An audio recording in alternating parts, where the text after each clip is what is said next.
A specter is haunting the modern world, the specter of crypto anarchy.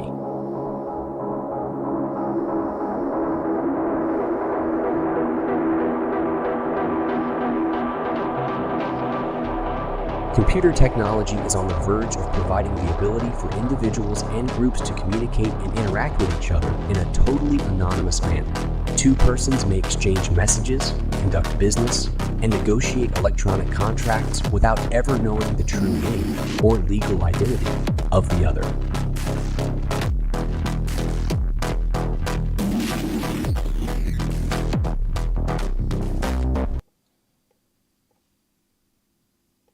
What's up, guys? Welcome to another episode of FIAT LUX, episode 23. And we're back. We're live and kicking. We're going to start as usual, let some people get in, chill for 5 minutes, play some tunes, get the vibes pumping. So, without further ado, let's get started.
Okay, guys, let's get cracking.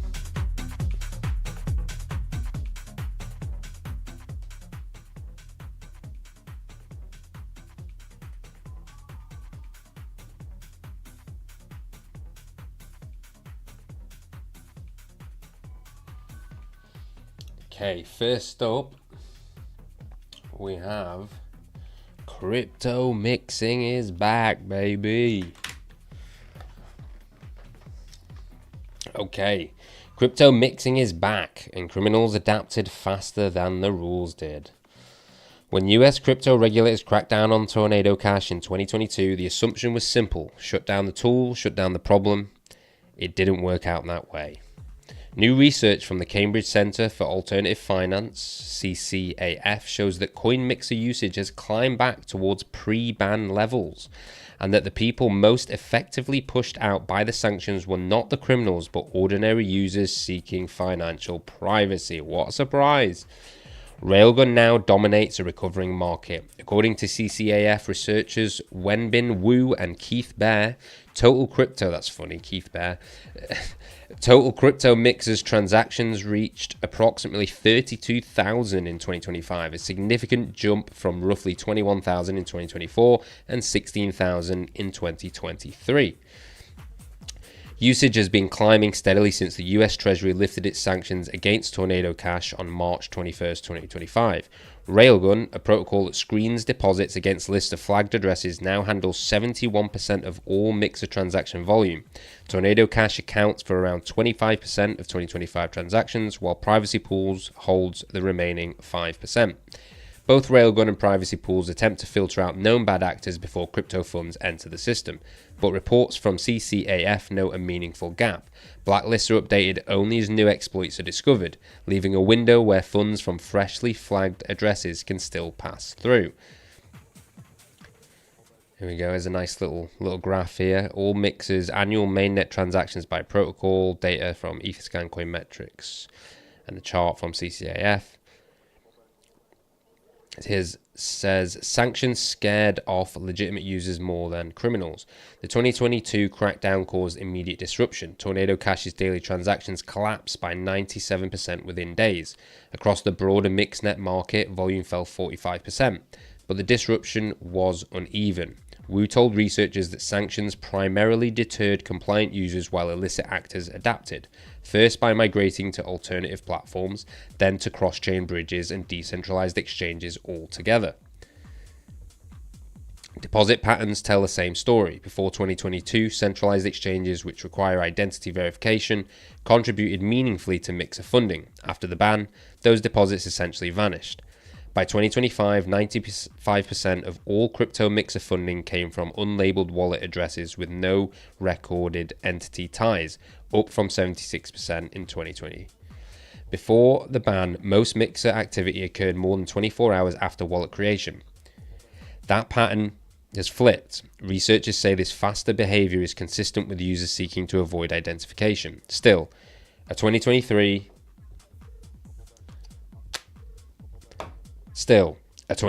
Federal Reserve Bank of St. Louis paper found that only around 30% of Tornado Cash traffic could be linked to illegitimate sources, a reminder that privacy tools serve lawful purposes too. The demand from both camps never went away. Interesting.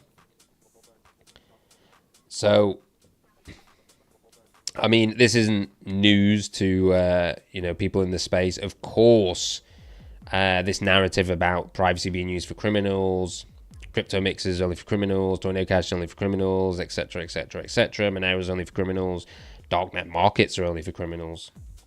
And obviously, don't forget that whether a person is doing something illegal or committing a crime is solely based on the morality of the state, and they're imposing that definition of morality onto us. So you may be technically or legally speaking a criminal if you bought something off a darknet market, but that doesn't make it immoral, does it? And that's what we should be focusing on. So you have to take these things with a pinch of salt, right? This talks about the criminality, how many of those people are actually doing something harmful to people. That's the more important metric that we should be focusing on, not are they doing things that are illegal. So next up, we have an article about Iran. I'm sure you're all aware of what's been going on in Iran recently. Article here from Forbes. Iran crypto outflows surge 700% as US-Israel airstrikes hit Tehran. On-chain data published on Monday by Chainalysis shows roughly 10.3 million in crypto asset outflows from major Iranian exchanges between February 28th and March 2nd, an unusually high volume that tracks almost perfectly with the hour US and Israeli An unusually high volume that tracks almost perfectly with the hour US and Israeli missiles began striking Tehran. The strikes, codenamed Operation Roaring Lion by Israel and Epic Fury by the US Department of Defense, represents the most significant military action against Iran since the 12-day war in June 2025. Reuters confirmed that Supreme Leader Ali Khamenei was killed during the assault, triggering immediate retaliation from Tehran across the Gulf region. The on-chain response was nearly instantaneous. According to Chainalysis, hourly outflows from Iranian exchanges, which had been modest in the hours before the strike, jumped sharply within hours of the first reports. At points approaching or exceeding 2 million per hour, the spike fits a pattern the firm has been tracking all year. Iran's 7.8 billion crypto ecosystem consistently surges during domestic and geopolitical shocks.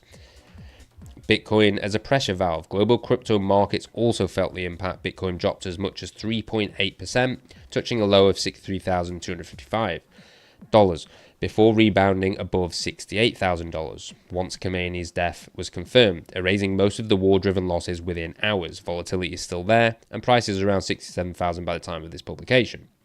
As always, when critical events take place during the weekend, Bitcoin plays the role of pressure valve. Justin Dianathan, head of research at Arctic Digital, told Bloomberg. Bitcoin ultimately outperformed US equity futures. The Nasdaq, which futures had at one point an indicator would open more than 2% lower, closed down just 0.1% on Monday, CoinDesk reported. 3 potential causes. Chainalysis cautions that the spike doesn't represent the whole picture. Analyzing outflows by transfer size and destination, the firm identifies 3 plausible drivers. Ordinary Iranians moving assets into self-custody is a hedge against instability. Exchanges in a sanctioned jurisdiction cycling funds to new wallets to obscure their activity on-chain, and state-aligned actors, including IRGC-linked entities, using mainstream domestic platforms as conduits for value transfer amid the chaos.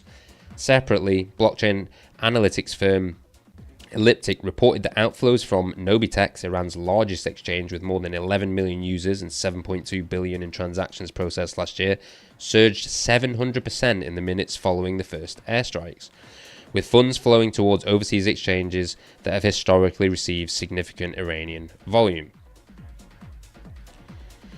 The surge in crypto asset outflows last Saturday potentially represents capital flight from Iran. Nobitex allows rials to be converted to crypto assets, which can then be withdrawn to any external wallet. This allows funds to be moved out of Iran while avoiding some of the scrutiny of the global banking system, Elliptic detailed.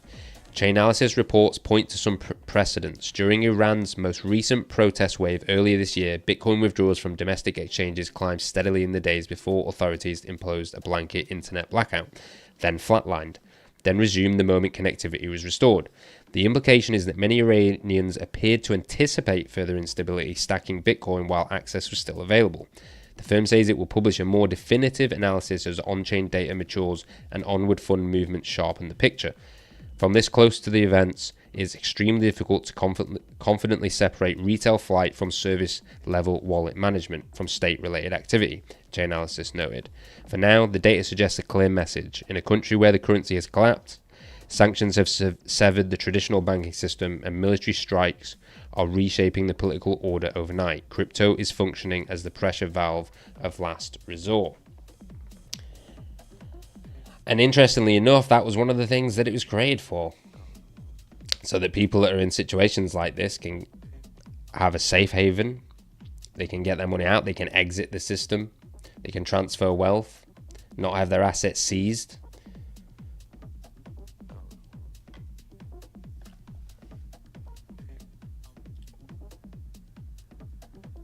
So we're going to jump over to the next article now, which is a report from A16Z. A16Z crypto exposes widespread industry misuse of zero knowledge terminology. Wow. I mean, not something, again, that if you're in the space you didn't already know. But for those that don't know, let's educate y'all. So, let's see.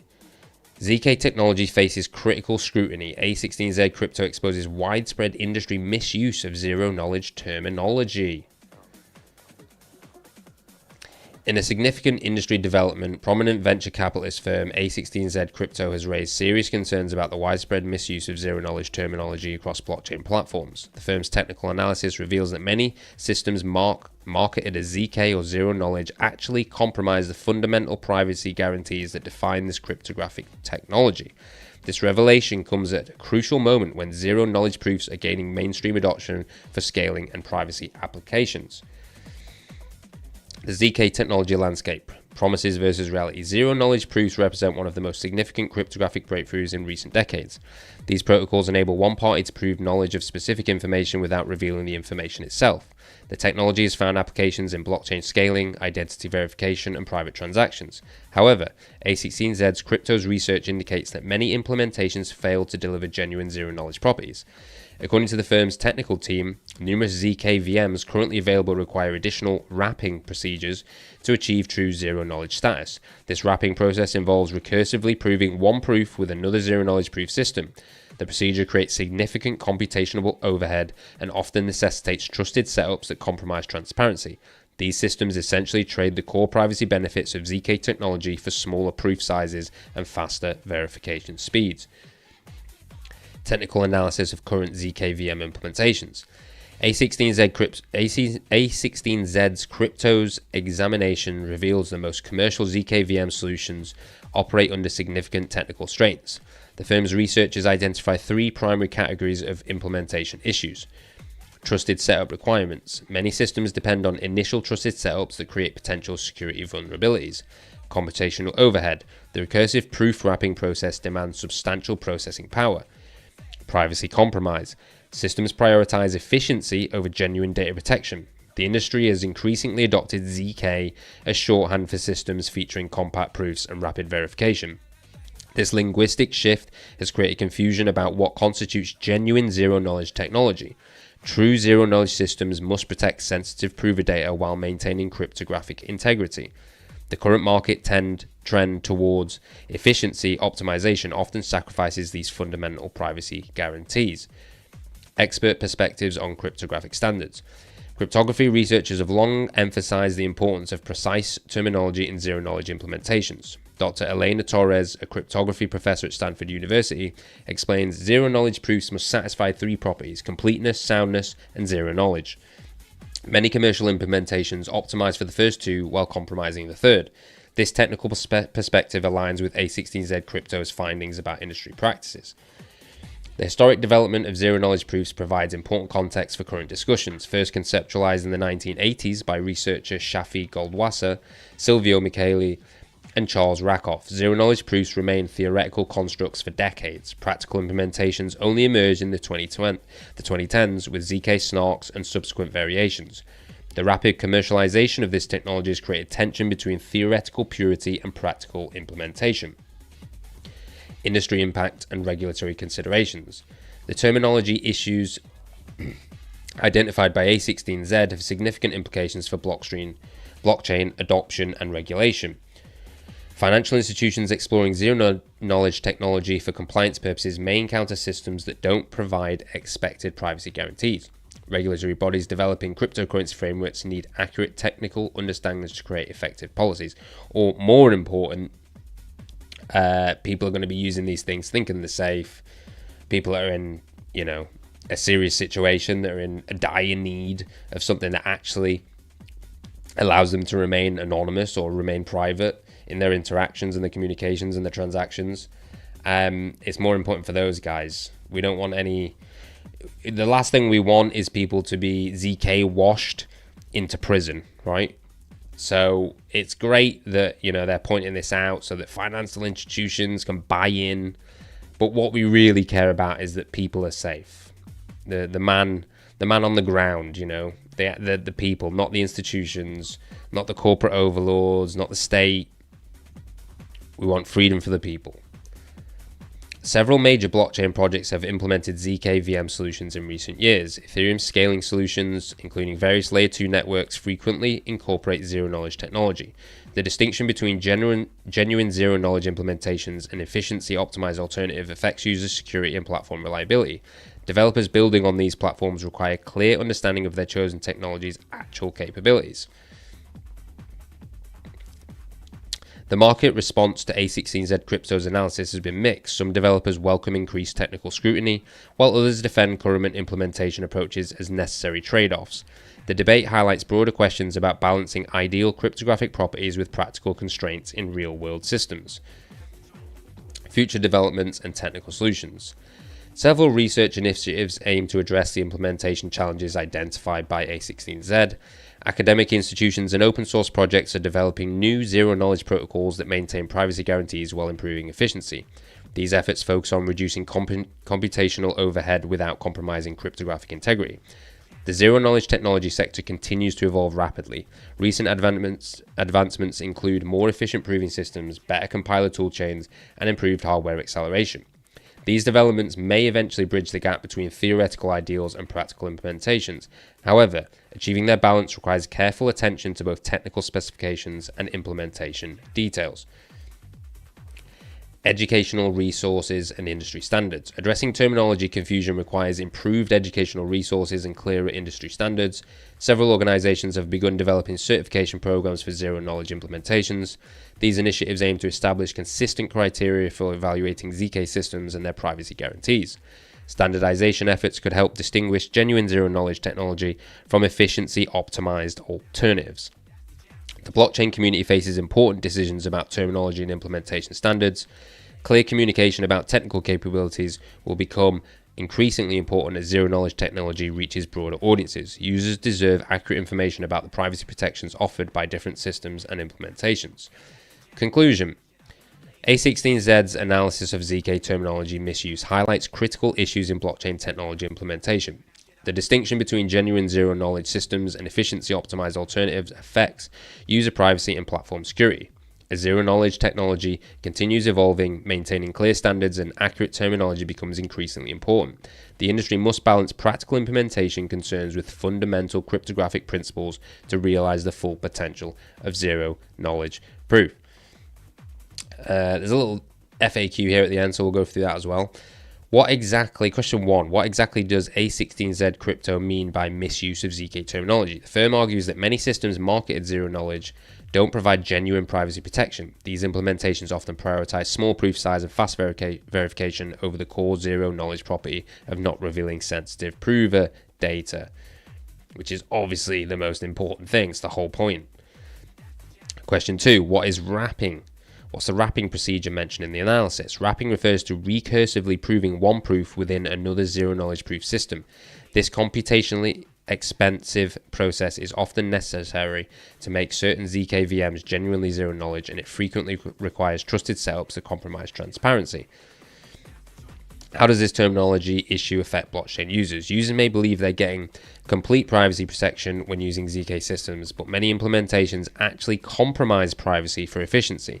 This misunderstanding could lead to unintended data exposure in sensitive applications. Are there any genuinely zero-knowledge systems available today? Yes, several implementations maintain proper zero-knowledge properties, though they often come with higher computational costs. The key distinction is whether a system truly protects sensitive data or merely optimizes for proof size and verification speed. Question 5. What should developers look for when evaluating zero-knowledge technology? Developers should examine whether systems require trusted setups, whether they maintain true zero-knowledge properties without additional wrapping, and whether they prioritize privacy over mere efficiency in their design, documentation, and implementation details. So that was quite good. It's good to see A16Z doing some kind of report on this. However, it's not something that we didn't know. And obviously they're going to be biased towards, institutions and like, the old guard, and like everything's got to be safe. It's got to be, Fed friendly.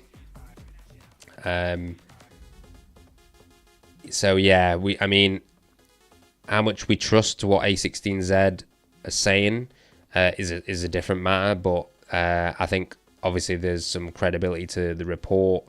I don't see any reason for them to be dishonest about that. However, like I say, they're obviously going to have a bias towards companies that comply with, regulations and that comply with state entities. But yeah, overall, I guess it's a plus for the the movement. It's good that they're talking about this and they're exposing some of the kind of fraudulent behavior, the ZK washing. So we're going to segue from that into something a bit more interesting, actually. So I've got an article here about digital sovereignty. And it's titled Fiber Optic Cables, Snowden, and a Fractured Global Ecosystem. Essentially, this article is about how state level actors try to mirror crypto's exit thesis. So governments are trying to fork the internet substrate, not just regulate apps. They're trying to create openings for genuinely sovereign P2P and ZK-based coordination layers that don't rely on the US or China-centric clouds, for example. So it's quite interesting because what's happening is that with obviously AI, the rise of AI, the popularity and the mainstreaming of cryptocurrencies, and also the sort of the resurgence of open source and P2P technology. What governments are realizing is that they must also adopt this in order to compete against, competing nation states. So let's have a look at this little article. It's giving us a breakdown. It's showing how they're kind of looking at the same things as we are, but in order to benefit themselves. So here we go. Digital sovereignty, fiber optic cables, Snowden, and a fractured global ecosystem. The geopolitical shifts of the past year have highlighted digital sovereignty as a priority for governments around the world. Resets have happened before, but not like this. More than 13 years ago, when whistleblower Edward Snowden leaked thousands of classified documents revealing the US government was running mass surveillance programs, the heads of leading tech companies strongly denied any knowledge of the way their services were being used. At the time, Javier Ruiz, Amnesty International's UK lead for tech and digital policy, was working at the digital rights non-profit Open Rights Group. As the world came to grips with the massive breach of trust the Snowden leaks had created, the organization was working closely with Google, Facebook, and other tech companies on the fallout. They themselves felt that they had been violated, Ruiz explains. So had the rest of the world. Oh, boo-hoo. So had the rest of the world. You give the feds a back door and then you're going to cry about it? You think you've been violated? Jesus. So had the rest of the world, as revelations that the US had spied on world leaders, embassies, and entire continents poured out of the files. Apologies and renewed commitments from the US to stop the extensive surveillance practices swiftly followed. As shocking as the revelations were, the US remained Europe's strongest ally. The idea that US tech would be weaponized against Europe in the same way legislators have come to fear how China could wield influence abroad via a company like Huawei was still a decade away from reaching the mainstream agenda. Now, as nationalist politics has taken over the political and economic direction of the US, historical allies have become warier of the extent to which US companies underpin the digital infrastructure, from data centers and software to digital public infrastructure that their societies rely on. Developing a digital sovereignty strategy, once an idea talked about in the fringes of Brussels corridors by the more risk-prone legislators, has shot up the priority list.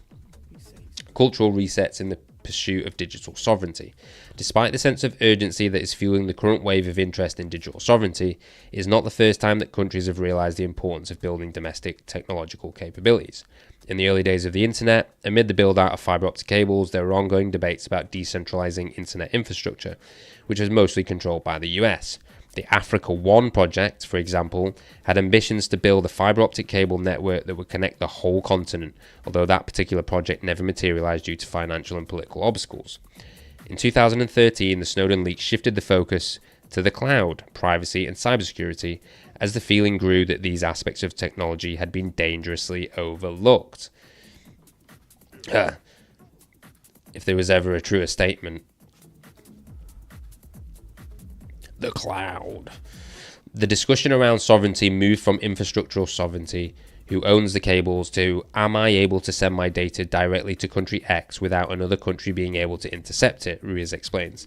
Interest in data localization laws surged following the Snowden leaks, with many governments demanding that companies store certain types of data within their borders. India was an early adopter of these laws, addressing many of the worries around infrastructural sovereignty and data management under the Digital India program launched in 2015. Isn't it interesting how these guys want privacy for themselves but not for us? Again, not something we don't know. But it's interesting to hear about some of these finer details and how they're looking at the problem and how they take it seriously. But, you know, we're conspiracy theorists, or we're criminals for wanting the same freedoms and the same rights. Let's see. A few years later, in 2018, the US passed the Clarifying Lawful Overseas Use of Data Act, CLOUD Act, enabling the government to request data from tech companies, even if stored overseas, to investigate serious crimes, once again reigniting debate on digital sovereignty. There is no specific data on how many times the CLOUD Act has been enacted, but disclosures from Microsoft say requests for enterprise data are comparatively rare. Out of 173 requests for cross-border enterprise disclosures in the second half of 2024, the company provided US law enforcement with 5 non-US customers' data stored outside of the US, none of which were in the EU or European Free Trade Association area. Amazon Web Services, AWS, latest report, detailed requests for H1 2025, says no request from US law enforcement resulted in the company handing over enterprise or government data stored outside the US.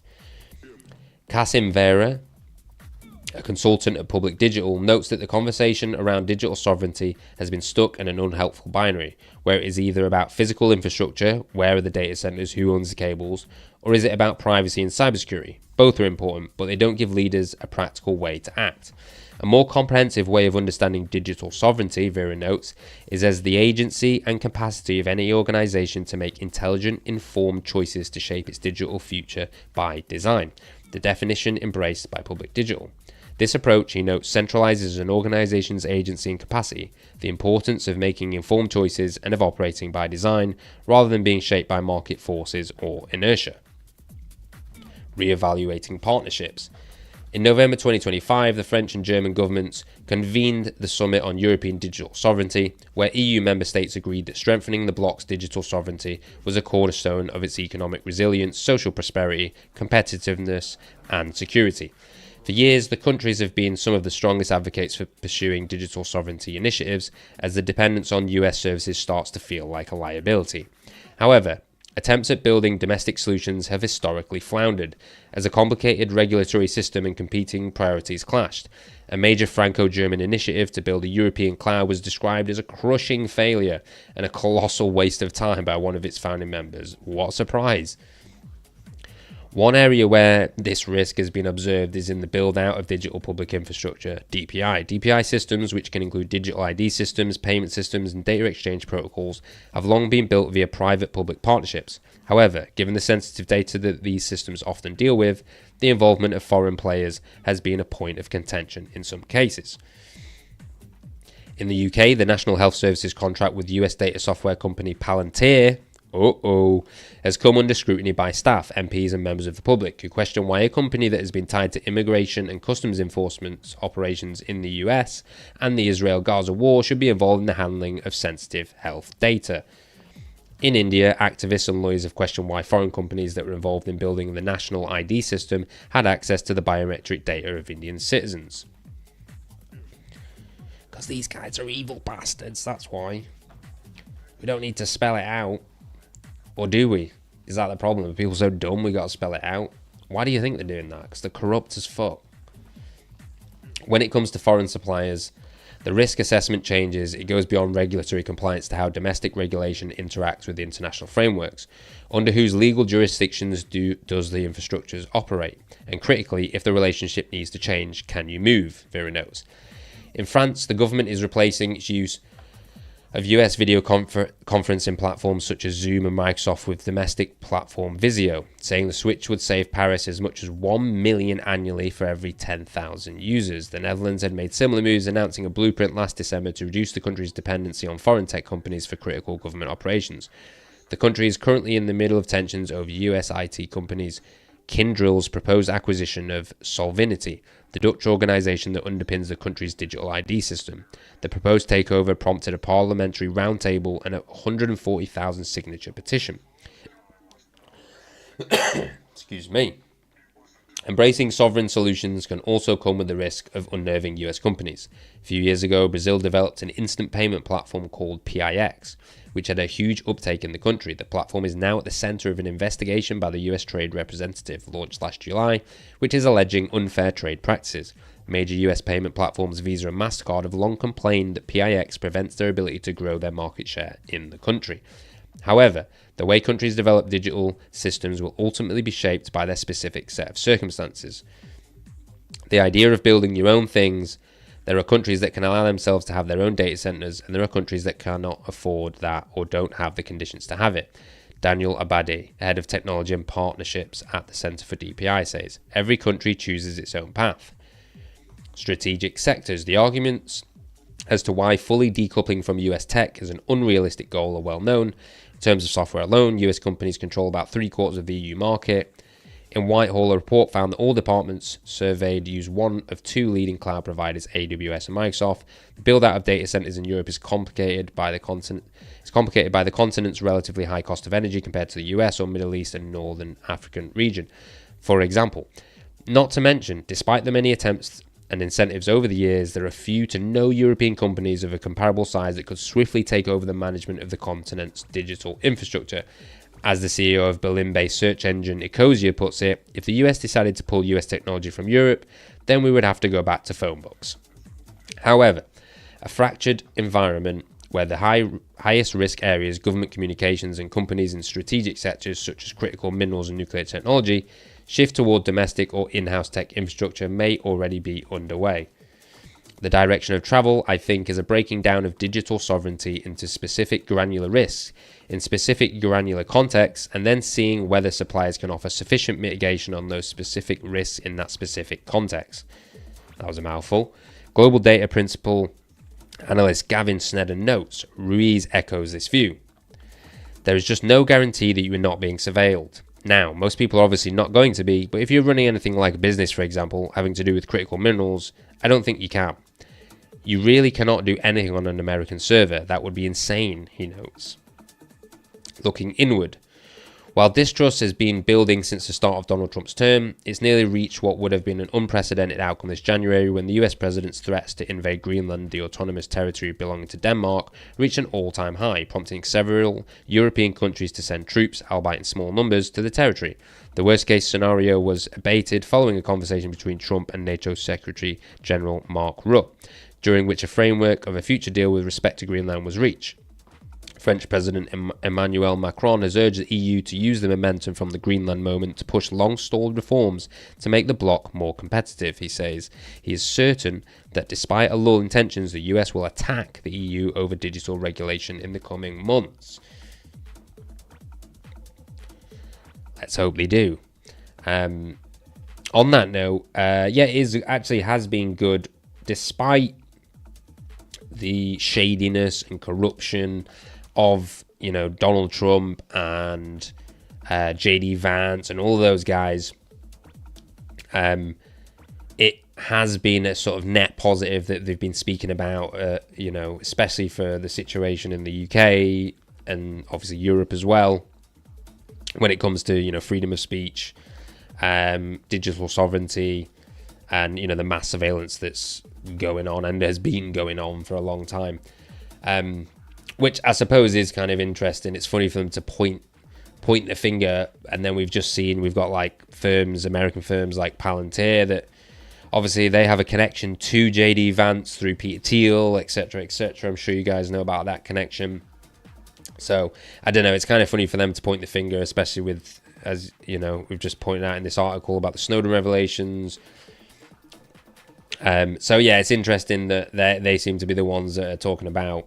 I mean, obviously, they have a greater degree of freedom of speech, but when it comes to digital sovereignty and surveillance, kind of seems like they're just as bad as anyone else. So, to continue with the article, we are in an environment of much less trust. We seem to be moving away from the previous liberal, globalized world order where everyone imported everything from everyone. Research Director at Global Data notes. Last year, the AP reported that Microsoft cancelled email access for the International Criminal Court's ICC Chief Prosecutor Karim Khan following the US backlash to the ICC bringing multiple cases against Israeli leaders for alleged war crimes in Gaza. The incident prompted fears of a US kill switch of the digital services provided by US companies to European institutions.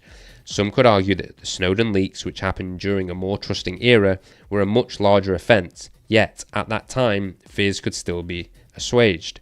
However, as Canadian Prime Minister Mark Carney said in his now famous Davos speech, the old world order is not coming back. So that's something a little different. A little more thinky, something for you guys to think about. Interesting just to think about how governments are moving into the space. I mean, not moving into the space, really. They have been in the space for a long time. And obviously, digital sovereignty is probably something that's been very important to them for a long time. But then as the decades have gone by, maybe there's been a reliance or a relaxing of how they're viewing these things internally, and now they're kind of backtracking and realizing, like, oh shit, we fucked up there. But yeah, obviously this has been something that's important to, I mean, a lot of the cryptographic research, the early internet, all this kind of stuff, where do you think it all comes from? A lot of these things were government funded early on. So they're very interested in the things that we're interested in. So what we're going to do now, we're going to take a little ad break and we'll be back in a moment. On to the next article. Unchecked governments have eradicated privacy and truth. Those who resist are brought down swiftly, but we refuse to submit. Unipunks are freedom fighters, protected by encrypted shadows. The future we're building is sovereign and uncensorable. The moonlit night is coming.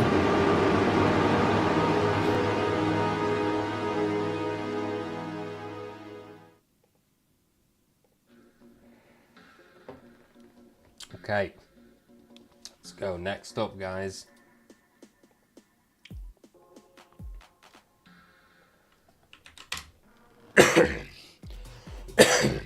Excusez-moi.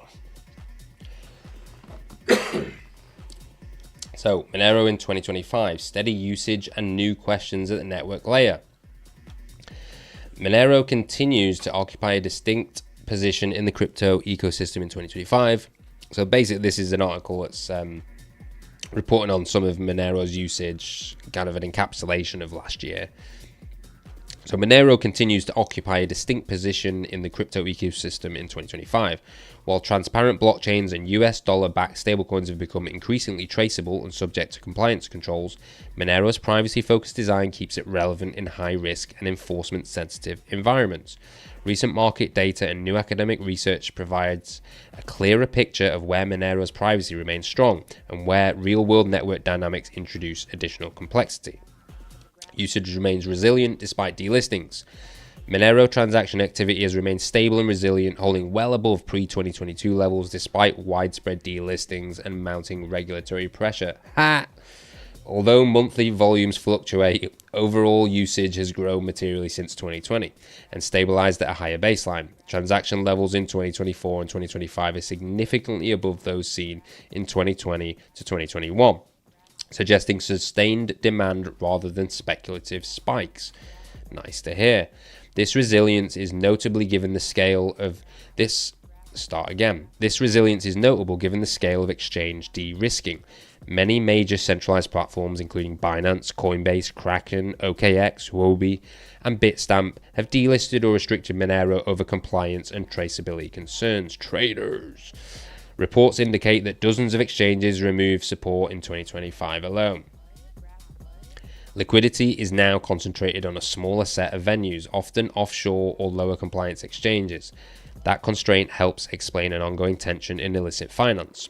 Ransomware actors frequently request Monero and sometimes offer discounts for XMR payments. However, the majority of real-world ransom payments are still made in Bitcoin.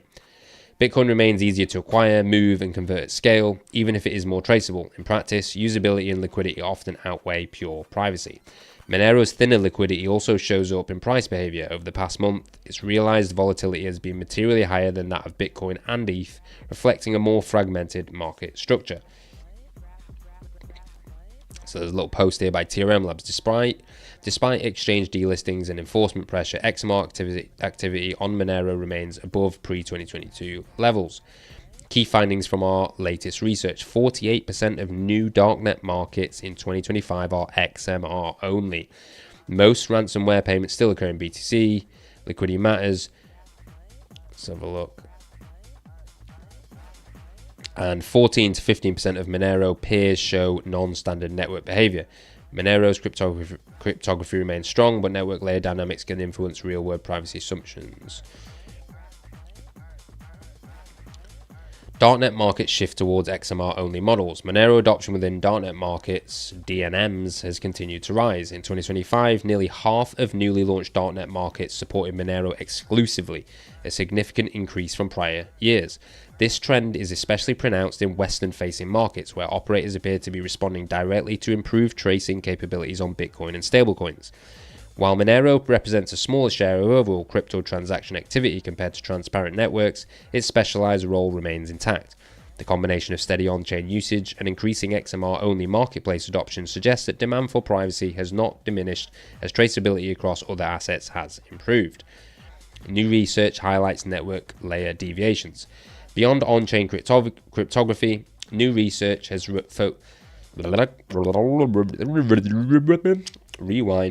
Beyond on-chain cryptography, new research has focused on Monero's peer-to-peer network behavior. In collaboration with external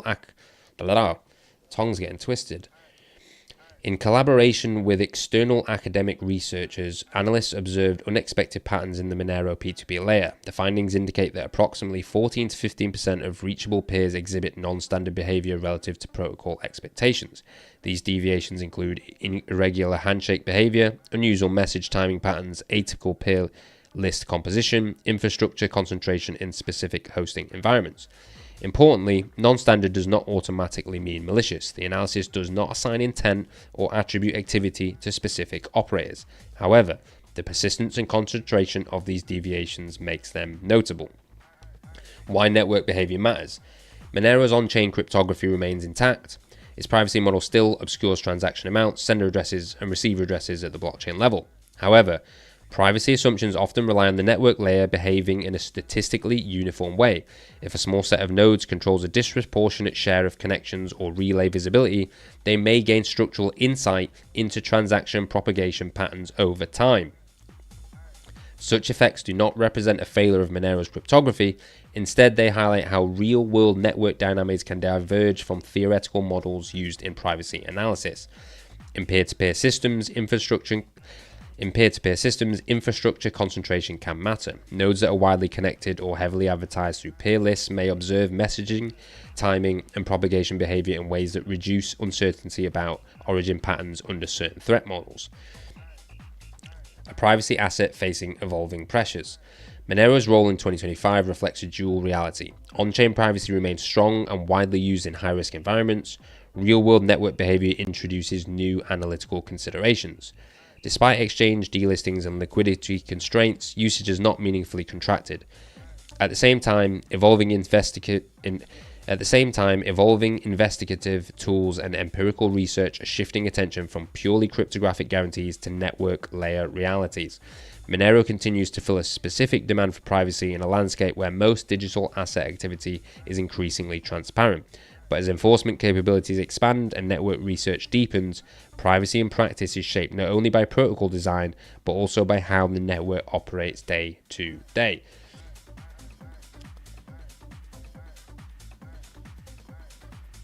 Let's see, okay, 50 minutes in. I've got a couple more articles to read before the end of the show. So let's see. We're gonna go. So this is a good segue to get back on to continue the theme here. Ethereum censorship-resistant upgrade backed by Vitalik Buterin. Developers have slated Fosil, a censorship resistance proposal, as the centerpiece of Ethereum's Hagoto upgrade in late 2026. Vitalik Buterin says the change will guarantee the rapid inclusion of valid transactions, though critics warn of validator risks. Ethereum is preparing for one of its most ideologically charged upgrades this year. Developers have scheduled, Ethereum is preparing for one of its most ideologically charged upgrades in years. Developers have scheduled Fork Choice Enforced Inclusion List, FOSIL, formerly introduced as EIP 7805, as the headline feature of the network's Hagoto upgrade, expected in the second half of 2026. The proposal aims to harden Ethereum's censorship resistance by requiring validators to include valid public mempool transactions or risk having their blocks rejected by the chain. In practical terms, if a block proposer ignores transactions flagged on inclusion lists, the protocol can fork away from that block. The mechanism is designed to ensure that legitimate transactions are confirmed within a limited number of slots, even in hostile conditions. The change follows past controversies where some validators declined to process transactions tied to sanctioned addresses or tools such as Tornado Cash, which was previously sanctioned. Ethereum co-founder Vitalik Buterin publicly endorsed the proposal, saying, Fosil works alongside EIP 8141 to elevate smart contract accounts, such as multi-sigs, quantum-resistant signatures, and gas-sponsored transactions to first-class status. According to Buterin, the combined upgrades would allow rapid inclusion through one of 17 randomly selected actors per slot, effectively guaranteeing confirmation within one or two slots. Ethereum is going hard, Buterin wrote on X, framing the move as a reaffirmation of the network's cypherpunk roots. Not everyone agrees. Developer Amin Soleimani warned that forcing validators to include specific transactions could introduce legal and operational risks. Interesting.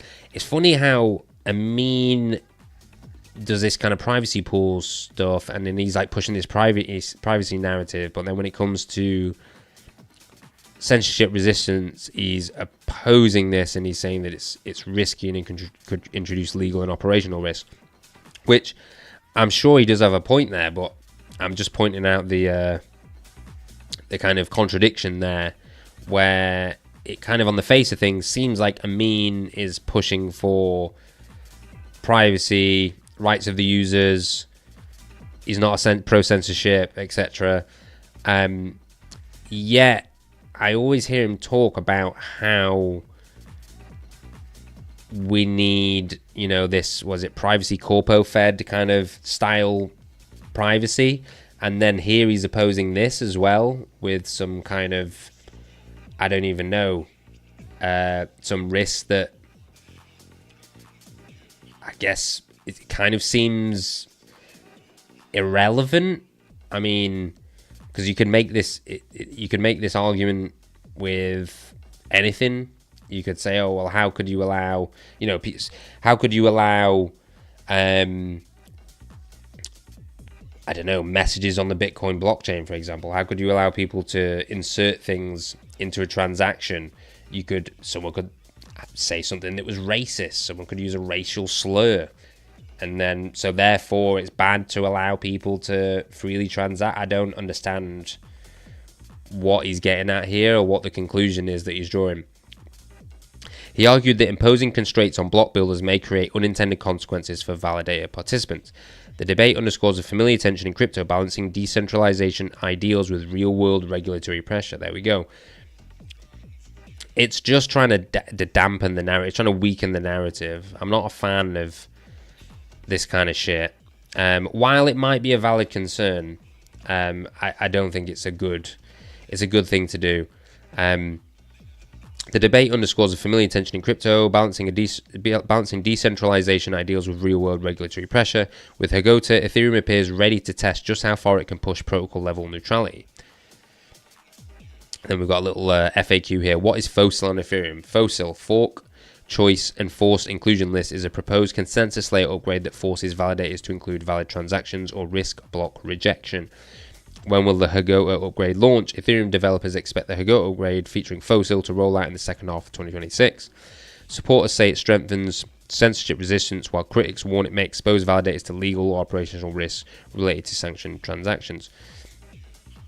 I guess maybe it'll strengthen Ethereum, right? Maybe it'll separate the wheat from the chaff. The people that actually don't give a fuck and want to run freedom technology will continue to run their freedom technology, and the people that are scared of the feds, the people that want to comply, they'll stop. Maybe this will be a good thing. How fast would transactions be included under Fossil? According to Vitalik Buterin, valid transactions could be guaranteed inclusion within 1 to 2 slots, even in adversarial network conditions. So what do you guys think about that? Yay or nay?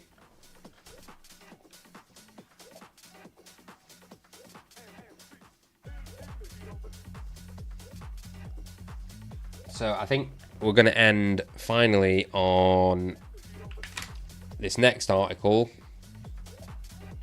or post I should say. It's another Vitalik, little segue into another Vitalik article. Breaking, Vitalik reveals 5-year plan to transform Ethereum. Ethereum co-founder just dropped a major vision update called Cypherpunk Ethereum. Key points: new layer built on top of Key points: new layer built on top of current ETH, not replacing it. Focus: privacy, censorship resistance, and simpler design. Fossil upgrade confirmed for late 2026. 17 random validators will ensure all transactions go through. Why it matters: no more transaction censorship by MEV builders. Ethereum going back to its roots, true decentralization and user control. Vitalik: we already changed the jet engine mid-flight once, the merge. We can do it 4 more times. And here is the original post. Let's see.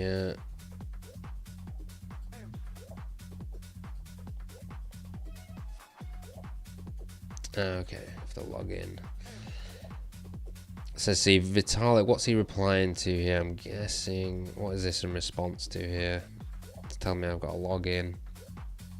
I'm actually trying to do something even more ambitious. Create cypherpunk principled non-ugly Ethereum as a bolt-on to the present-day system in a way that's as tightly integrated and interoperable as possible, and then grow it over time. In the meantime, making sure Ethereum itself gains the cypherpunk and simplicity properties that just necessarily have to be system-wide, e.g. censorship resistance, ZK proof of friendliness, consensus properties.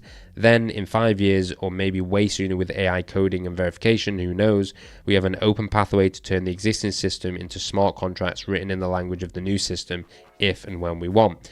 Ethereum has already made jet engines changes in flight once. The merge, we can do it 4 times. Okay. State tree, lean consensus, ZK EVM verification, and VM change.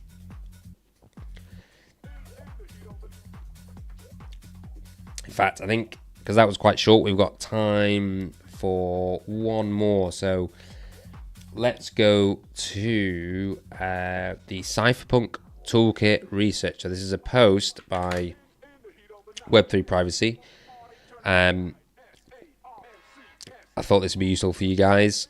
Cypherpunk Toolkit research is here to stay. Wonderful exploration of pro Cypherpunk OSINT privacy projects Web3 ecosystem by Ben West. Its goal is to help people navigate complexity of privacy landscape and ensure projects provide legitimate promises. So this guy here has created this tool, Let's have a little click through here. Cypherpunk research. Search for projects, categories, or blockchain networks. Results highlight in the graph below. Explore projects. Click any pink project node to see its connections. Click again to view its research page. Filter graph. Click the legend items below to show or hide node types. Grayed out items are hidden. This is cool. So executive summary. Research conducted using autonomous agent swarms, not to generate data, but to coordinate tool use. Data source from Python scripts, GitHub API, web scraping, blockchain explorers, and OSINT tools. Constitutional framework ensures unknown beats invented data. Every fact traces to a live tool call. 3-phase process, broad search, deep dive, report generation. All results are work in progress. Feedback and corrections welcome. So let's have a little look at this. This looks cool. So we can zoom in here. So let's see. Let's go Zcash. So we click Zcash.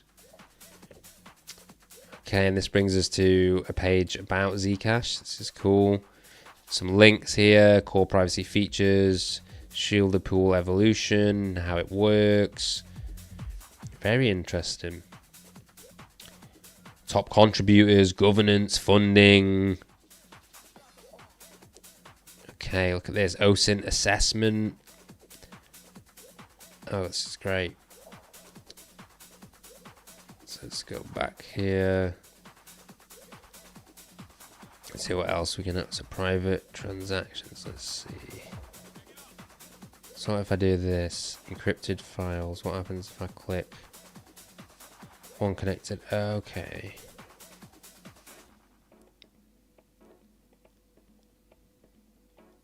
So let's see, reset this thing. So what happens if I go, let's go signal. So it was saying something before about if I click these things, then it'll expand them. Am I missing something here? Because if I...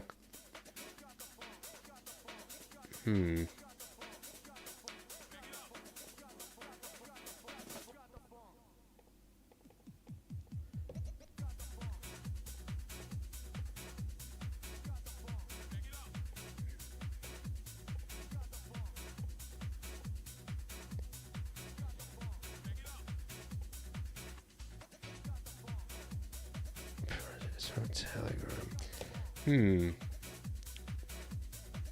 Can I access these things? What are these ones behind here? Look, Solidity, Ethereum. Okay, Base. Is there a way to access these things behind? I'm not sure. But it's a cool little tool. I like the way it works.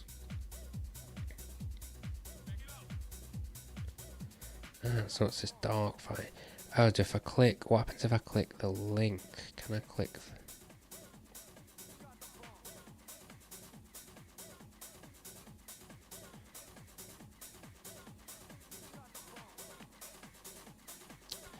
Anyway, yeah, this is fun. Thought I'd show you guys this, because it could be quite helpful. Okay, I think next then what we're going to show you just for a bit of fun, because we do cover a broad range here, and we cover politics, corruption, freedom, etc. And so I think one of the hottest things right now in the world of conspiracies and politics in general actually has been the Epstein files. So a lot of you guys are probably aware of this tool, but if you're not, check this out. Jmail archive. This is it's a great little tool. Jmail.world. So this is a clone of Google products. And what you can do here is look. It basically shows all the emails in like a kind of like thread-like situation here. Look, it even retains red status there as if it's like a real email client. It's pretty cool. And then if you go to here, up to the apps, if you go to J Photos, then you've got all of the photos that have been publicly released. So that's quite interesting. Go through these. Then we've got Jamazon, JeffTube, JWiki, JFlights, JDrive, so you can look at some of the files. So if you go Jamazon, then you can look at some of the stuff that Epstein was buying, some of the books.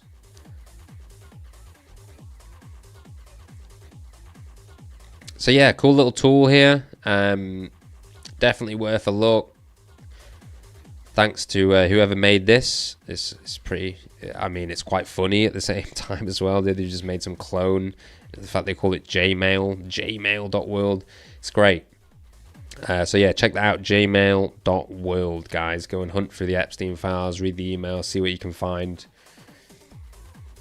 On that note, we're going to finish. So we're going to, as usual, we're going to lead out with a LunarDAO ad. So thanks for coming, guys, and we'll see you in the next episode. Peace. Unchecked governments have eradicated privacy and truth. Those who resist are brought down swiftly, but we refuse to submit. Lunapunks are freedom fighters, protected by encrypted shadows. The future we're building is sovereign and uncensorable.